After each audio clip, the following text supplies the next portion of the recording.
My sister looked me in the eye and said, "You can cry later. This day belongs to me," while stealing my wedding venue and date. She had no idea who my fiancé really was. The truth destroyed her entirely.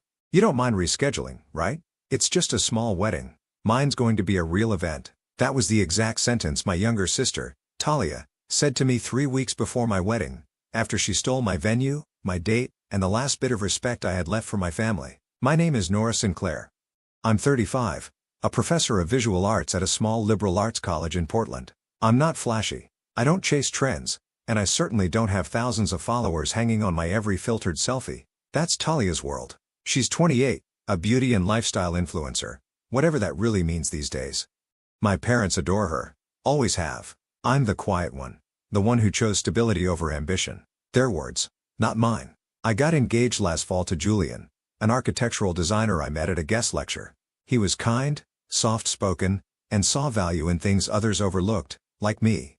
We fell in love over black coffee, sketchbooks, and long rainy walks along the Willamette River. When we decided to get married, I didn't want anything extravagant. I chose a local art gallery that hosts intimate weddings. It was the place Julian first told me he loved me. The gallery was small but meaningful, and we booked it over a year in advance for May 20th at 3 p.m.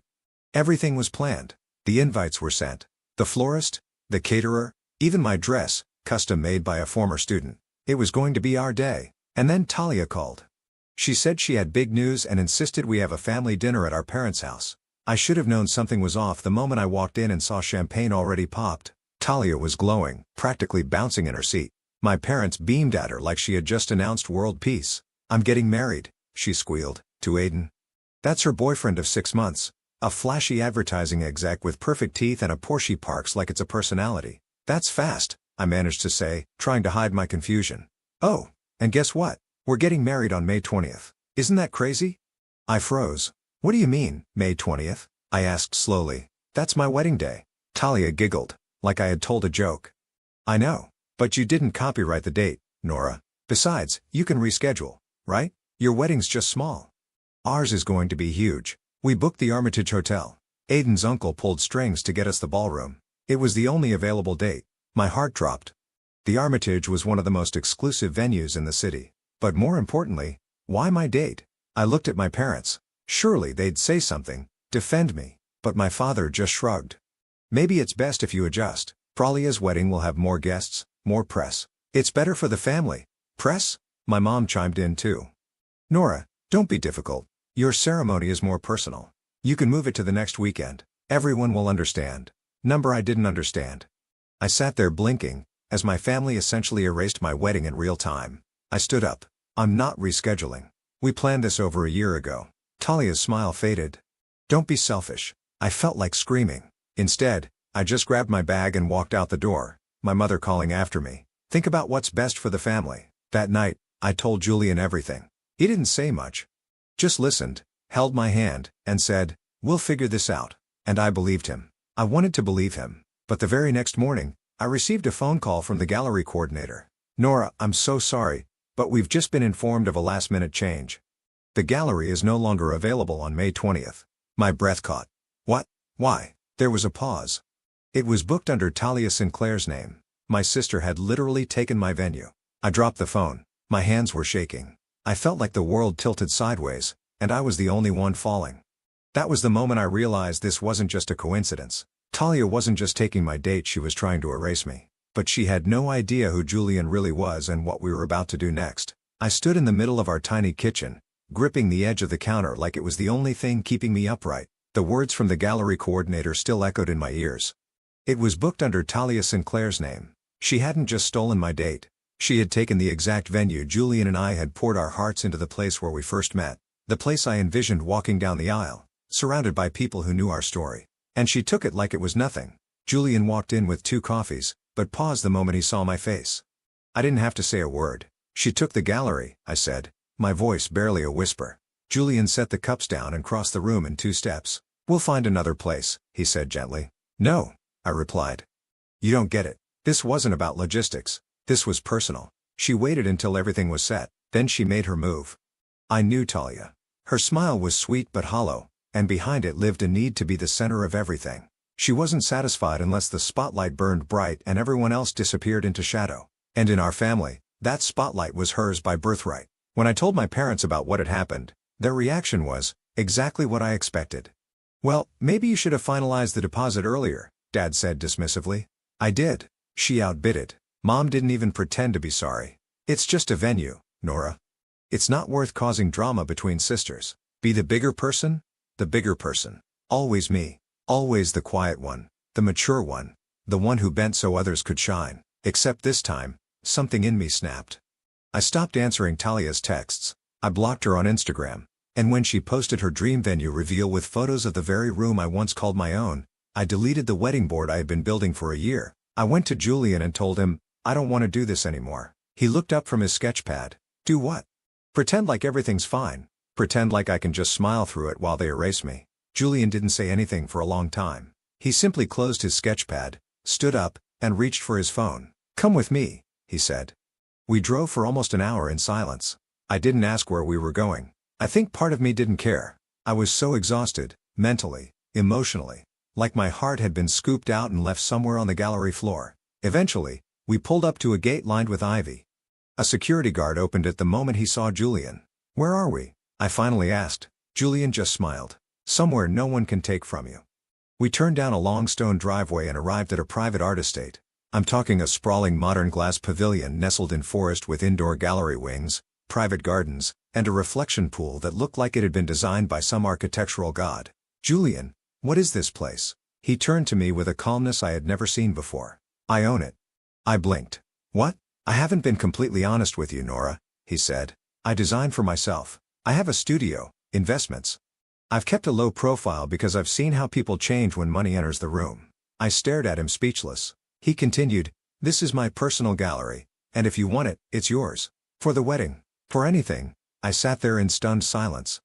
He wasn't trying to impress me. He was giving me something more valuable than a venue. He was giving me choice, dignity, power. My eyes welled up, but I forced a smile. "Talia's going to lose her mind." Julian smirked. "She has no idea what's coming." And just when I thought the emotional roller coaster had peaked, it plunged again. That night, I got a notification on my phone. Aiden, Talia's fiancé, had just followed me on Instagram, which was odd because we'd never spoken. Then, a DM. "You deserve better than what they did to you. Can we talk?" I stared at my phone for a full minute. "You deserve better than what they did to you.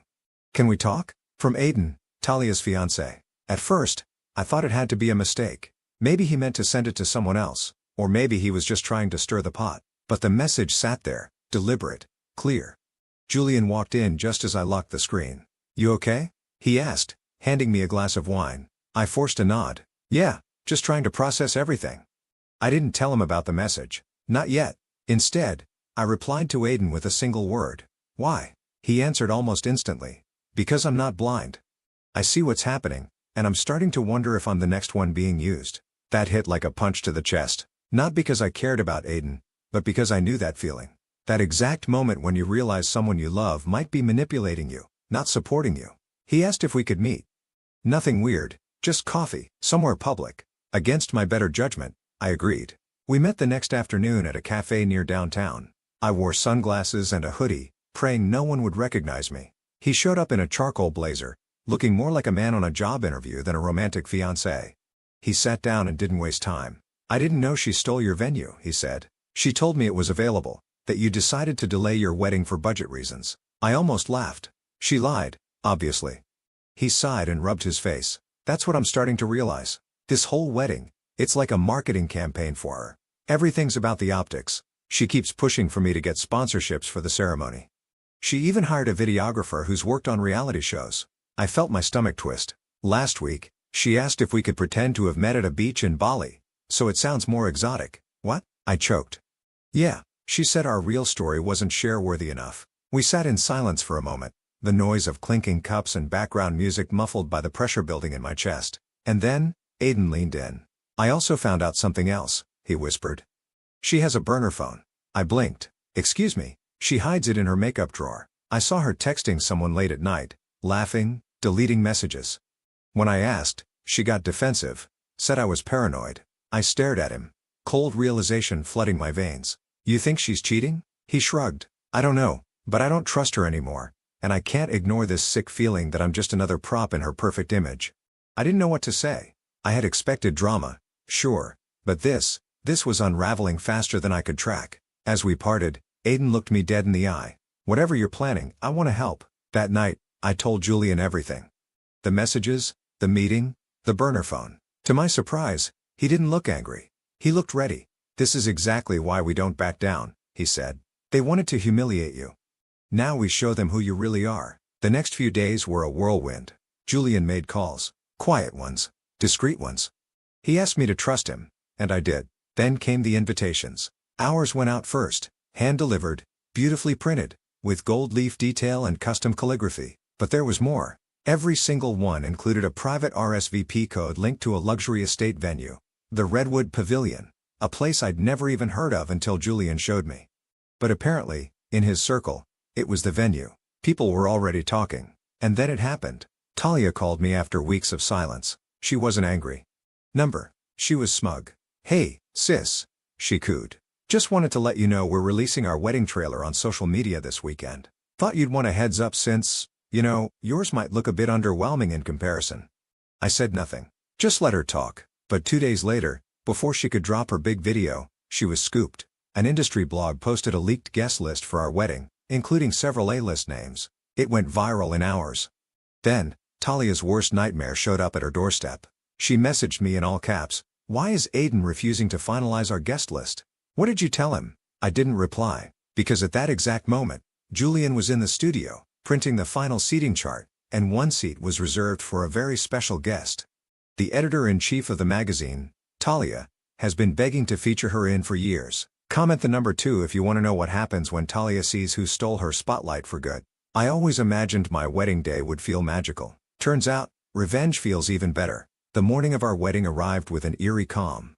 Portland skies were clear, sunlight pouring through the trees surrounding the Redwood Pavilion. The air was cool, crisp, and buzzing with something electric. For the first time in weeks, I felt completely steady. My phone vibrated nonstop with notifications, text messages, missed calls, Instagram tags. Talia had finally seen the article. Architectural heir Julian Redwood to marry local artist at secret estate event. A list guests confirmed. She had no idea Julian came from the Redwood family. No clue that the venue she had tried to steal was nothing compared to the one we now controlled. No idea that the small, quiet girl she spent her life overshadowing was about to stand in front of Portland's elite and shine like hell.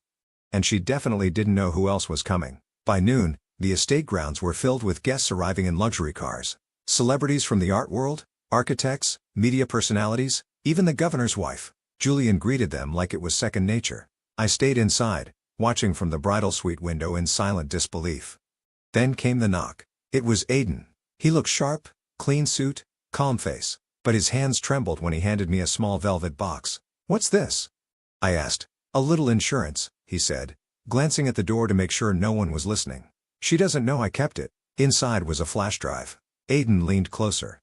"Texts, voice recordings, video, proof she planned to sabotage your wedding, admitted it was revenge for you stealing attention, and tried to bribe the gallery coordinator to bump you off the calendar." My throat went dry. "She told me the only way she could shine was if your light was off," he added, eyes dark. "She didn't just want to marry me, she wanted to beat you." I clutched the flash drive. "Why are you giving me this?" "Because I'm done being used," he said quietly, "and because part of me hopes this ends with her learning something." Julian appeared a few moments later, calm, composed. "It's time." The ceremony began exactly at 2 p.m., the time Talia had claimed as hers. But today it was mine. I walked down the aisle to the sound of a string quartet, through rows of people I never imagined would be here for me. My dress flowed like water, my heart beat steady. When I reached Julian, he took my hand like it was already home. But the real moment, the revenge, came during the reception. Julian stood for his toast, glass in hand. "Thank you all for joining us on this incredible day," he began. "Today isn't just about love. It's about truth, about integrity, and about standing up when someone tries to silence you." The room hushed. He continued, "My wife, my brilliant, kind, resilient wife, had her wedding nearly stolen from her. The venue, the date, even her dignity. But instead of shrinking, she rose." He looked at me. I nodded. Julian gestured toward the AV team in the corner. "And today," he said, "we'd like to share the full story." The screen behind us lit up. Talia's voice played over the speakers. "She'll cancel. She always does. She's soft. That gallery's mine. I don't care what it takes." Gasps echoed through the hall. Then came screenshots of her text to the coordinator, screenshots of her telling Aiden, "This is my year. She can cry later." Some guests looked horrified. Others nodded in recognition. They'd seen this kind of cruelty before, wrapped in charm, glossed over by a pretty face. Then the final clip played a secret video Aiden had recorded Talia laughing with her friend. "If she really cared about that guy she'd step aside. She's not even marrying for love, Julianne. He's just some artsy dude with no money. My wedding is the real deal." The video cut out. Silence followed. Then, applause. Thunderous. Long. Relentless. And that's when the doors burst open. Talia stood at the back of the room, her makeup smeared, still in her custom gown, alone. She looked around, saw the eyes, the judgment, the truth. Then her mother stepped forward, my mother, and said loudly, "Talia, enough, leave." Everyone turned. Talia's face crumpled. "What? You've embarrassed this family enough," Mom said. "This isn't your day." And just like that, the golden child was outcasted by the very people who once worshipped her. She ran out in tears. 3 days after the wedding, I got a letter. Not an email, not a text, a real envelope. Handwritten, no return address. Inside was a single sheet of paper. "This isn't over. You stole everything from me. Just wait." I should have been afraid, but I wasn't, because by that point, Talia had already lost the two things she valued most, her image and her control. After the wedding video went viral, especially the part where she mocked Julian and admitted to sabotaging my plans, her sponsorships dropped like flies. Her management agency issued a public statement cutting ties. And the luxury skincare brand she was launching a collaboration with? Gone. The final blow came from Aiden. He released a quiet, dignified announcement saying the engagement had been canceled due to irreconcilable values. He even donated the deposit they'd put down for their canceled wedding to a women's shelter in Nora's name. Meanwhile, Julian and I were receiving messages from people all over the country, artists, designers, even students I hadn't spoken to in years, thanking me for standing up to the kind of quiet cruelty so many people let slide. But just when I thought it was all behind us, Talia tried again. She showed up at my university. I was mid-lecture when my department had knocked and pulled me into the hallway. "She's here," he whispered. "Says it's urgent." I walked into the faculty lounge and found her pacing like a trapped animal. She looked nothing like the girl from social media. Her hair was messy. Her designer coat was buttoned wrong. Her nails, usually perfect, were chipped and raw at the edges. "Nora," she snapped, "you need to fix this." I blinked. "Excuse me, you ruined my life. That video, you had no right." It was a private conversation. "It was you, Talia," I said calmly. "Your words, your actions." She stepped closer. "I had everything, and now I'm nothing. Are you happy?"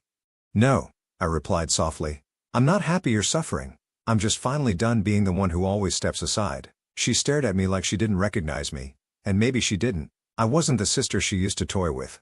I was someone who had finally chosen herself. But then she made her final mistake. She lunged toward me, grabbed my wrist, and screamed, "I'll make sure you lose it all too." Campus security was called. There were witnesses, a professor, 2 students, and security footage.